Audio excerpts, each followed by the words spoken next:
Welcome, everyone. Today, we're going to unlock the secrets to turning that regular old jade plant you have into a stunning bonsai-style money tree.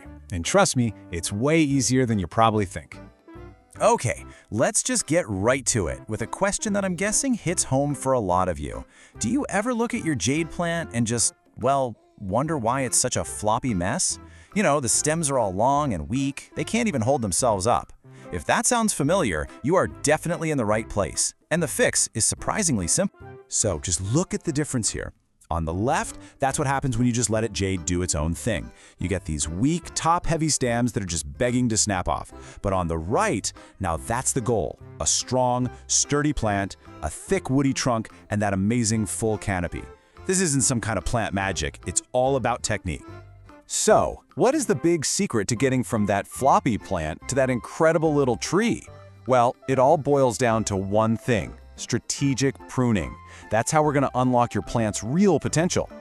Now, the guiding philosophy here might sound a little dramatic, but it is 100% true. With jade plants, you have to be ruthless to be kind. See, because they're succulents, they hold a ton of water in their leaves and stems, which makes them incredibly tough. Cutting them back doesn't just make them look tidier, it actually signals them to grow back way thicker and stronger. And here's the really cool science behind why this actually works. It's a process called bifurcation, and it's a super simple but really powerful idea. Every time you cut one stem, you're basically telling the plant, hey, push out 2 new stems from that little spot right below where I cut. So let's just visualize this for a second. You start out with one single kind of leggy stem. You want to make it fuller, so you make one simple snip. And boom! In just a few weeks, that one stem becomes 2 brand new branches, making this perfect little Y shape.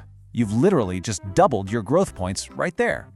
Now, I think you can see where this is going. This shows the power of exponential growth perfectly.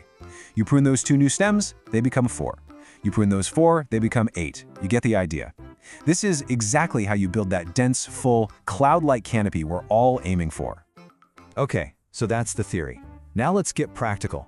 Let's talk about how you actually shape your tree, step by step, starting with a young plant. First things first, you've got to define the trunk. Look for the strongest, straightest stem and decide, okay, that's my main trunk. Then you're just going to clear off those lower leaves and any little branches to give it that classic tree look. And hey, if it's leaning a bit, don't be afraid to use a little stake to help it grow up straight and tall. All right, once your trunk is at a height you like, it's time for the big one, the structural top chop. Find those little horizontal rings on the stem. Those are called nodes. Grab a clean, sharp tool and just snip the top of the stem off right above one of those nodes. This single cut is what forces the plant to stop growing straight up and start branching out. And now you basically just rinse and repeat. Once those new Y branches get a couple inches wrong, snip their tips.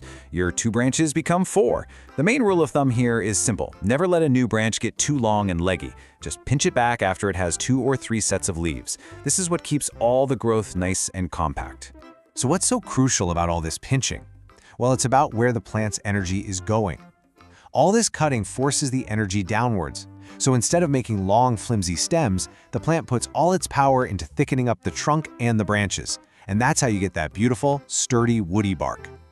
Okay, but what if you're starting with an older plant that's already a huge, tangled, floppy mess? Don't you dare throw it out. There is a more, let's say, drastic method for a total rescue mission. We call this the hard reset. And yeah, you're going to cut those long branches way, way back, almost down to a stump. For a couple of weeks, it's going to look like a sad little stick figure, I'm not going to lie, but you have to trust the process. Because that plant has a huge established root system, it's going to push out an absolute explosion of new, compact growth all over the place. Now, this is absolutely critical, so listen up. You should only try a hard reset like this during the plant's active growing season, so spring or summer. If you do this in the winter when the plant is dormant, you could seriously harm it because it just won't have the energy reserves it needs to bounce back. And now, for what might just be the best part of this entire process. Because all that pruning doesn't just give you a beautiful plant, it gives you an awesome reward. Please do not throw away your cuttings. Every single piece you snip off can become a brand new plant, and the process is so easy. Just let the cut ends sit out for a few days to dry and form a callus, then just stick them in some dry soil. The trick is, you wait a whole week before you even think about watering them. And just like that, you'll have a whole new family of jade plants for free. So when it all comes down to it, the message here is really simple. This isn't about having a green thumb or some secret magical skill. It's really just about having the courage to make that first cut, knowing that your plant isn't just going to survive, it's actually going to thrive because of it. So by setting up a trunk, making that big first chop, and just continuing to pinch back that new growth, you can guide your plant into a beautiful little work of art. The only question left is, are you ready to go grab your shears?